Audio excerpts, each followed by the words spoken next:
হোঁচট খাইতেই পারে মানুষ, চলতে গিয়ে মানুষ পিছলা খায়, তাই বলি কি পিছলা খাইয়া আর সোজা হইয়া দাঁড়ায় না, না পড়েই থাকে? তো এইটা তো উচিত, ভুল হবে। চলার পথে অনেক দিন চোখ নামায় রাখছি, আজ হয়তো নারীর প্রতি নজর পড়ে গেছে, হ্যাঁ ভুল হইতেই পারে। সবসময় সত্য বলার চেষ্টা করি, আজ হয়তো একটা ভুল বলে ফেলছি, মিথ্যা বলে, হতেই পারে। কিন্তু লাগাতার মিশা কথা, কথা বুঝছেননি আমার কথাটা? প্রত্যেকদিন মিশা কথা, প্রতিদিন বুঝি মানুষে সুদ খায়, প্রতিদিন বুঝি ওজনে কম দেয়, প্রতিদিন বুঝি কাস্টমারের ঠকা। এটা কি মুসলমান? এ কেমন ধরনের পাপে? 30 বছর বুঝি প্রত্যেক দিন টেলিভিশন চলবে আপনার ঘরে, প্রতিদিন আপনার ঘরে নিয়ম মাফিক নাচ গান নর্তকের ছবি চলবে। আপনাদের আখিরাত নাই?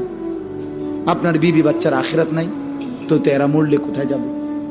এদের পরিণতি কি হবে? আর আমি বাবা হিসাবে, অভিভাবক হিসাবে কি দায়িত্ব পালন করলাম?